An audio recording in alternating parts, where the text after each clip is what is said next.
Bonjour, donc vidéo explicative pour les bases sur Minecraft avec Boomer. Salut. C'est-à-dire qu'il y a beaucoup de monde qui ont du mal à faire des bases un minimum protégées, qui du coup, en étant nouveaux, se font piller rapidement. Et de fait, à force de se faire piller, finissent par quitter le serveur. Ce qui est dommage puisque finalement une base, c'est pas si compliqué que ça à construire. Hop, donc voilà. Tac. Ça, c'est un exemple, c'est-à-dire c'est une base miniature qu'on pourrait retrouver sur Minecraft. Sûrement une des meilleures protégées, j'imagine. Ça, c'est taille réelle, voilà. Ça, c'est ce que à terme il faudrait avoir comme base, idéalement. Et ça, c'est miniaturisé, c'est-à-dire c'est une base full sable avec deux couches là, une couche d'eau à chaque couche de sable pour les TNT, tout simplement. Et au-dessus, on a un toit, voilà. Ce truc en stone là, ça va être pour éviter les enderpearls, c'est-à-dire c'est un mec qui monte comme ça là, il pourra pas trop facilement enderpearl dessus. Et quand on rentre dans la base, hop, là on a une première couche comme ça c'est pour éviter que les TNT elles passent facilement. C'est-à-dire cobblestone plus eau, ça revient de l'obsidienne, donc c'est pas mal rentable. Au lieu de farmer énormément d'obsidienne, autant mettre de la cobble, de la stone comme ça. Hop. Ensuite ici c'est pour avoir plus de place quoi. Vous pouvez mettre une farm facilement, de la canne à sucre, patate, tout ce que vous voulez pour vos challenges en tout cas. Hop. Ça donc ça serait le sol, on imagine. Il pourrait toujours avoir une farm, une suite de farm, quelque chose. Voilà. Puis on arriverait directement, tac, à la base. La base en elle-même, qui serait. Alors, Vas-y. t'es en avis, hein, grand, t'es en avis. Ouais, je suis à côté de toi. Hop. Ok. Et donc là on arriverait sur la base principale qui sera en obsidienne. Donc juste un conseil, c'est-à-dire là vous allez voir, il y a une seule couche sur le côté. Et sur le toit, on va avoir tendance à mettre plus de couches, car c'est toujours plus simple d'attaquer par le toit en fait. C'est-à-dire les attaques sur le toit, t'es sûr que les TNT sont collés au bloc, donc les attaques sont plus simples. Donc il faut toujours mieux protéger le toit. Et ça, c'est vraiment une base miniaturisée, hein, on le voit, il n'y a pas de place, mais pourtant, rien qu'avec une base comme ça, tu peux mettre autant de coffres. Elle fait même pas un claim la base. Donc ça, c'est une Et, base miniaturisée, mais hop. On va voir un exemple d'une vraie c'est un base. petit coffre-fort aussi Voilà, à voilà, avoir. exactement. Donc cette base, elle est sur un chunk. Si on la montait beaucoup plus haut, on pourrait faire monter la base comme ça. Hop. Et la base en elle-même serait plus en hauteur et on aurait plus de place. On pourrait mettre table d'enchant avec bibliothèque, tout ça, tout ça. Donc là, le granit, tout ça, ça représente les chunks. Donc la base en elle-même fait un chunk. Et autour, on a 9 chunks. Enfin, on a 9 chunks en tout. On vous montrera avec des claims. Enfin, de toute façon. Ça, c'est un exemple de base terminée.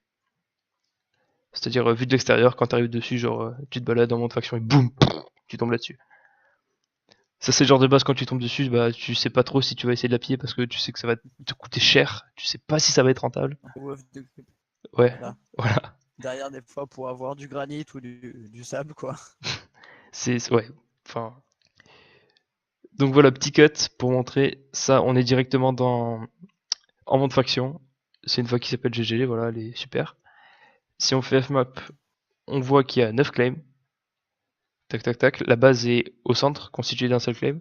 Là, on a une seule couche de sable, on peut le voir. Voilà.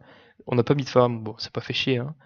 Il y a Ouais, des mais bugs de alors, chunk. effectivement, Ouais. le must du must, c'est effectivement, comme tu dis, c'est de mettre des farms au-dessus, parce que en plus déjà de profiter de l'espace qui va vous permettre d'optimiser vos claims, vous allez pouvoir protéger avec des couches supplémentaires finalement votre base, quoi.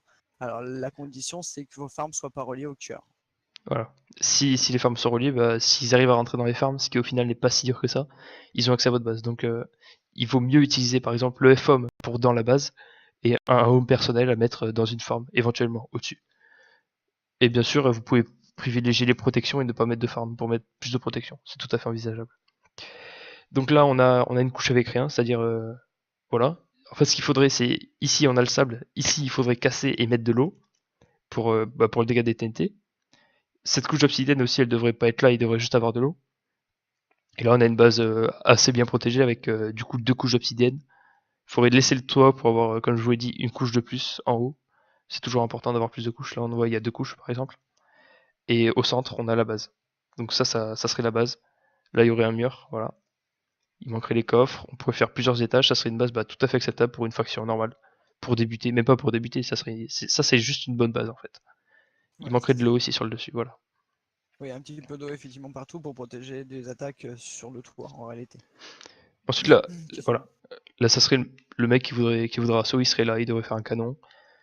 Mais pour tomber un mur de sable comme ça, qui va jusqu'à la couche 254, je crois, il lui faudrait. Euh, 56 exactement, mais Ouais, bon.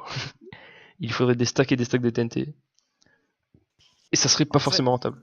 Ouais, vas-y. globalement, étant donné que sur le serveur, par exemple, si on prend l'exemple de OneCraft, en réalité, sur le serveur, pour taper une tour comme ça, vu que l'eau fait en sorte que le sable soit cassé un bloc par un bloc, Non, pas littéralement, un il bloc, faut pas un bloc. 256 TNT pour le faire descendre de tout en bas. Bon, ce qui n'est pas forcément utile, mais il faut déjà au moins deux ou trois stacks de TNT pour faire descendre un mur entier. Je crois que ça en casse plusieurs avec l'eau même. Le sable en tout cas. Alors, Il est pas si oui, OP. un petit peu, Ça en casse un peu plus, mais à peine. c'est vrai. Mais sans eau, c'est même pas la peine de mettre du sable. En 16 TNT, vous avez plus le mur. C'est-à-dire, sans eau, c'est ridicule. Donc, l'eau est vraiment la chose la plus importante. Si vous avez vraiment la flemme de farm de l'obsidienne ou quoi, vous prenez juste de la cobblestone ou de la stone, vous mettez de l'eau, ça revient à mettre de l'obsidienne sans eau. Faites ça, c'est limite à ne pas vous faire chier, c'est vraiment le minimum que vous puissiez faire pour protéger vos bases, au moins au début. Et ensuite, si ça vous permet de ne pas vous faire piller, vous pourrez faire une meilleure base.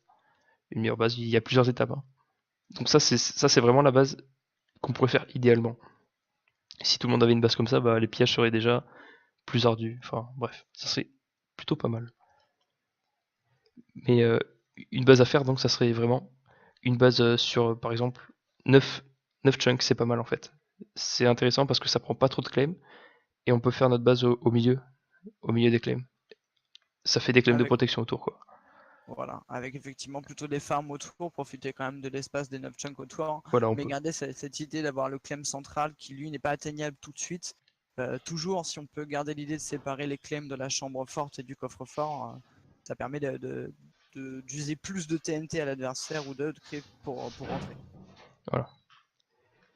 Ensuite, donc, si vous pouvez pas faire une base comme ça, si vous avez pas le temps, faites juste une base sur 9 claims. Même si vous la protégez pas, faites des claims de protection. C'est juste hyper important. Mettez de l'eau, même pour une seule couche. Ça c'est vraiment la chose à faire si vous voulez pas être pillé. Même si vous voulez être pillé, même si ça vous amuse, si vous avez envie d'être pillé, d'être attaqué pour vous amuser, mettez quand même un peu de protection. Ça vous permettra de tenir un peu plus longtemps, même si vous finissez par être. Ouais, Enfin, c'est vraiment indispensable. parce qu'en réalité, l'important de la chose, il est vraiment dans ce club de protection, il est vraiment dans l'intérêt de ne pas pouvoir poser de la TNT juste à côté de votre base. Voilà. Parce que s'il me suffit de claim juste à côté d'un territoire à vous pour pouvoir poser de la TNT et ensuite casser votre mur tout de suite, eh bien, c'est très très simple pour moi de rentrer. Tandis que si je dois traverser deux claims avec un canon, déjà je dois faire des canons qui sont beaucoup plus gourmands en TNT ou beaucoup plus performants. Surtout Donc si la c'est bien base est de faire de souterraine. plus. Surtout si la Voilà. base est souterraine. Si la base est souterraine, il y a tous les blocs là à détruire. Et rien que ça coûte un max. Voilà, pour l'avoir fait, c'est aux alentours de 3 stacks au moins de TNT pour faire un tout petit trou. Ouais, voilà. Et puis pour les skybase, déjà, personnellement, je les déconseille. Parce qu'il n'y a pas, il y C'est a pas pas la meilleure l'avantage. des protections. Voilà, il y a pas l'avantage des blocs en bas qui vont vous protéger. Et, mais vous pouvez toujours en faire. C'est des fois plus discret, des fois on les voit pas. Sauf s'il y a 9 chunks, on s'en doute qu'il y a quelque chose. Mais dans ce cas-là, vous faites pareil. Vous faites plusieurs couches avec de l'eau. Même si elle tombe pas. Enfin, si vous voulez qu'elle reste discrète, vous faites en sorte que l'eau ne tombe pas. Et vous faites une base à cette hauteur. Tac.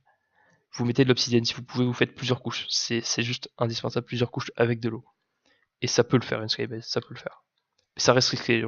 Personnellement, je vous conseille les bases souterraines. Bon, Surtout que l'avantage de la base souterraine, c'est d'exploiter aussi la hauteur et donc le farm un peu plus ardemment, on va dire. voilà. Et c'est pas la peine de faire un mur de sable si vous avez une skybase. Parce que le principe c'est que ça descend. Et si ça descend, la skybase elle est. C'est pas... elle est Elle est foutue. couverte. Voilà. Bon, on est bon, non? On est pas mal. Donc merci à tous d'avoir suivi ce tuto. Encore merci de votre attention. Espérons que ça vous aide un petit peu plus sur votre évolution seul. Voilà. Cette vidéo est vraiment particulière à Minecraft. C'est-à-dire les murs de sable sur d'autres serveurs, ça existe pas trop, on va dire. C'est pas aussi puissant que sur Minecraft. Donc, non, non, non. Donc vraiment, c'est. Disons que l'eau n'a pas forcément les mêmes propriétés, la TNT et Voilà, l'obsidienne, voilà. tout change en fait en fonction des serveurs factions. Donc ne prenez pas ça pour une bible. Voilà, surtout pas. Et du coup, si vous connaissez pas Minecraft, on vous invite à venir voir. Il y aura le forum dans la description. Bref.